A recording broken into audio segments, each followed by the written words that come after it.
Hi ಎಲ್ಲರಿಗೂ ನಮಸ್ಕಾರ. ಇದು ಸಾಟರ್ಡೆ ಆಫ್ಟರ್ನೂನ್ ಮಿನಿ ಲಾಗ್ ಆಗಿರುತ್ತೆ. ಇವತ್ತು ಸಾಟರ್ಡೆ ಆಗಿರೋದ್ರಿಂದ ಬೇಗ ಪೂಜೆ ಕೂಡ ಮುಗಿಸ್ಕೊಂಡು ಮಧ್ಯಾಹ್ನ ಲಂಚ್ ಪ್ರಿಪೇರ್ ಮಾಡಿಕೊಂಡೆ. ಸೊಪ್ಪನ್ನ ಹೊರಗಡೆ ಎಲ್ಲೂ ತೊಗೊಂಬಂದಿದ್ದಿಲ್ಲ, ನಾನೇ ತೋಟದಲ್ಲಿ ಬೆಳ್ಕೊಂಡಿರೋದ್ರಿಂದ ಇಲ್ಲೇ ಸೊಪ್ಪೆಲ್ಲ ಜಾಸ್ತಿ ಬೆಳೆದ್ಬಿಟ್ಟಿತ್ತು. ಹಾಗಾಗಿ ಸೊಪ್ಪು ಕುಯ್ಕೊಂಡಿದ್ದೆ ಇಲ್ಲೇನೆ.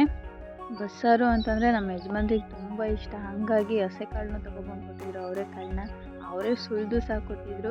ಹಾಗಾಗಿ ಅದನ್ನೆಲ್ಲ ಒಂದು ಇದು ಕುಕ್ಕರ್ಗೆ ಹಾಕಿ ಬೇಯಿಸ್ಕೊಂಡು ಸಾಂಬಾರನ್ನ ಪ್ರಿಪೇರ್ ಮಾಡಿಕೊಂಡೆ. ಮೊದಲಿಗೆ ಒಂದು ಕುಕ್ಕರ್ನಲ್ಲಿ ನೀರನ್ನ ಇಟ್ಕೊಂಡು ಅದಕ್ಕೊಂದು ಸ್ವಲ್ಪ ಉಪ್ಪು ಹಾಕಿ ತೊಳೆದಿಟ್ಕೊಂಡಿರೋಂಥ ಸೊಪ್ಪು ಮತ್ತು ಹಸಿ ಕಾಳನ್ನ ಹಾಕಿ ಅದ್ರ ಜೊತೆಗೇ 2 ಟೊಮೊಟೊ, ಒಂದು 10 ಮೆಣಸಿನ್ಕಾಯಿ, ನಿಮಗೆ ಖಾರ ಎಷ್ಟು ಬೇಕೋ ಅಷ್ಟು ಮೆಣಸಿನ್ಕಾಯಿನ ಹಾಕಿ ಬೇಯಿಸ್ಕೊಳ್ಳಿ. ಹಸೆ ಕಾಳಾಗಿರೋದ್ರಿಂದ ಒಂದು ವಿಷಲ್ ಹೊರಿಸಿದ್ರೆ ಸಾಕು.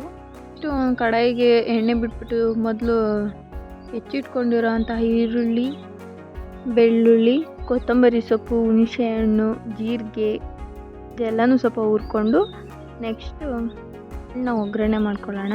ಒಗ್ಗರಣೆ ಮಾಡ್ಕೊತಿದ್ದಂಗೆ ಒಂದು ಮಿಕ್ಸಿ ಜಾರಿಗೆ ಹುರಿದಿಟ್ಕೊಂಡಿರೋಂಥ ಈರುಳ್ಳಿ ಅದೆಲ್ಲ ಹಾಕ್ಕೊಂಡು ಬೇಯಿಸಿಟ್ಕೊಂಡಿರೋ ಟೊಮೊಟೊ ಹಣ್ಣು ಮತ್ತು ಮೆಣಸಿನ್ಕಾಯಿ ಎಲ್ಲ ಹಾಕ್ಕೊಂಡು ಮಿಕ್ಸಿಗೆ ಹಾಕ್ಕೋಬೇಕು. ರುಬ್ಬಿಟ್ಟು ಸಾಂಬಾರನ್ನ ಮಾಡ್ಕೊಳ್ಳೋದು ಅಷ್ಟೇನೆ. ನಾನು ಎಲ್ಲನೂ ಯೂಟ್ಯೂಬಲ್ಲೇ ನೋಡ್ಕೊಂಡು ನಾನು ಆಲ್ಮೋಸ್ಟ್ ಎಲ್ಲ ರೆಸಿಪಿನೂ ಟ್ರೈ ಮಾಡಿರೋದು. ಬಸ್ಸಾರಾಗಿರೋದ್ರಿಂದ ಅದ್ರ ಜೊತೆ ಮುದ್ದೆ ಇರೋ ಒಳ್ಳೆ ಕಾಂಬಿನೇಷನ್ ಅಂದ್ಬಿಟ್ಟು ಮಧ್ಯಾಹ್ನನೇ ಮುದ್ದೆ ಮಾಡಿಬಿಟ್ಟಿದ್ದೀನಿ ಇವತ್ತು. ಮುದ್ದೆ ಜೊತೆ ಬಸ್ಸಾರಿದ್ರೆ ತುಂಬ ಚೆನ್ನಾಗಿರುತ್ತೆ ಅಂತ ಬೇರೆ ಹೇಳ್ತಿರ್ತಾರೆ ನಮ್ಮ ಮನೇಲಿ. ಆದರೂ ನನಗೇನು ಬಸ್ಸಾರೇನು ಇಷ್ಟ ಆಗೋಲ್ಲ. ಮಕ್ಕಳಿಗೆ ಎಲ್ಲರಿಗೂ ಊಟಕ್ಕೆ ಕೊಟ್ಬಿಟ್ಟು ನಾನು ಕೂಡ ಊಟ ಮುಗಿಸ್ಕೊಂಡೆ. Thank you.